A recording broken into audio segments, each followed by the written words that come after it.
Alors, je vous fais une vidéo sur l'article du Béret Républicain du 20 octobre 2022.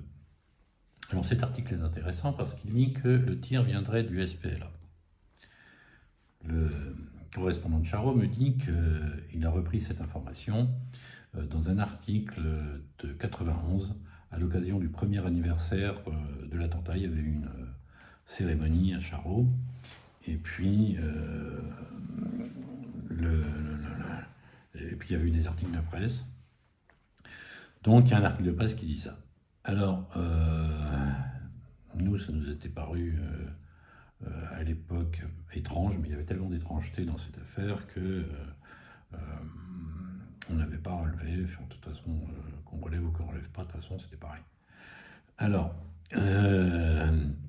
il y a d'autres articles. Il y a 3 jours avant, il y avait un article qui disait, mon père disait, nous savons que on a tiré sur l'avion sur ordre des autorités soudanaises. Il y a un autre article où je dis, le 18 janvier 91, on a tiré sur ordre des autorités soudanaises. Je demande l'application de la Convention sur la répression des actes illicites dirigés contre l'aviation civile. C'est une convention de l'OCI. Alors, il y avait donc 2 thèses, mais on avait pas mal d'informations quand même, hein, pas mal d'informations. Et puis, donc ces informations, on les avait recueillies auprès des témoins, auprès des dépêches de l'AFP, auprès... donc les dépêches de l'AFP, je les avais recueillies, moi, à l'agence de l'AFP de Lille. On était à l'affût de toutes les informations. Et puis, il faut noter que mes correspondants du Quai d'Orsay, de l'OACI, n'ont jamais remis en cause le fait que le tir venait des autorités soudanaises. Ces conversations sont dans mon livre, ils sont consultables sur mon site à la mémoire du docteur Jean-Paul Bescon, .joelbescon.fr. Alors, il y a aussi sur ce site une conversation avec Gérard Prunier, chercheur du CNRS, spécialisé dans la Corne de l'Afrique. Il était à Addis Abeba avec les SPLA quand c'est arrivé. Et les SPLA ont dit tout de suite, mais nous, on n'est pas dans la will, on est à 5-6 km, l'avion il est tombé à 800 mètres de la piste. Si on avait tiré sur l'avion, il serait tombé à 5-6 km. Voilà, d'où ils auraient tiré. Donc il y a cette conversation-là avec Gérard Prunier qui est également sur le site, puisque j'enregistrais mes conversations. Il y avait tellement d'étrangeté dans cette affaire qu'il me fallait prendre des notes. Et pour prendre des notes, j'enregistrais mes conversations. J'enregistrais mes conversations, je les réécoutais, je prenais des notes.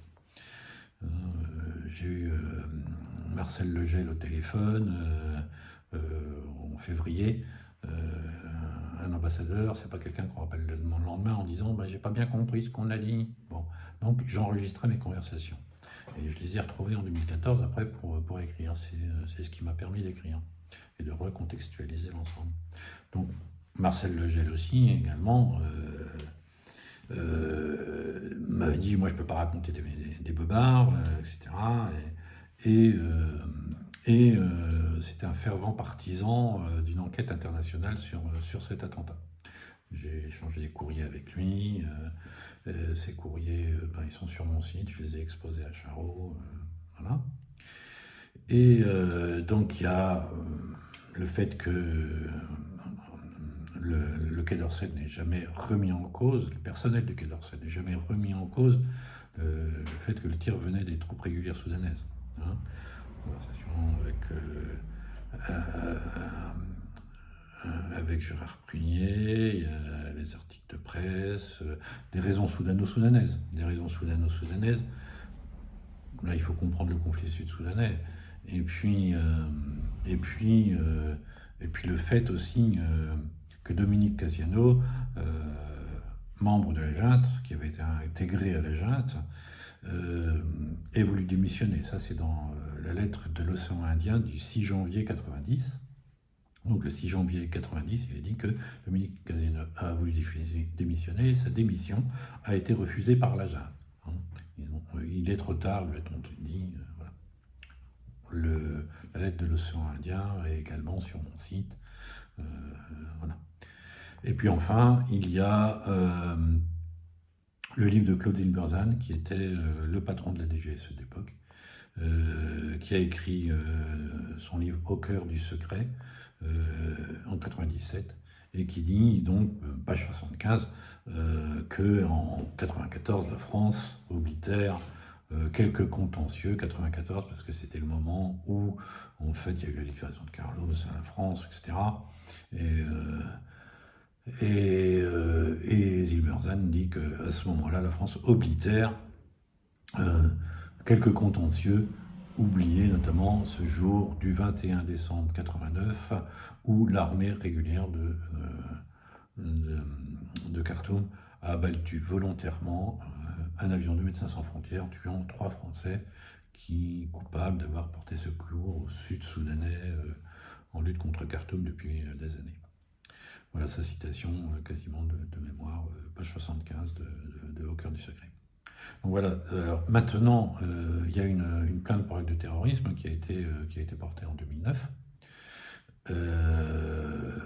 L'origine du tir donc relève de cette instruction, maintenant.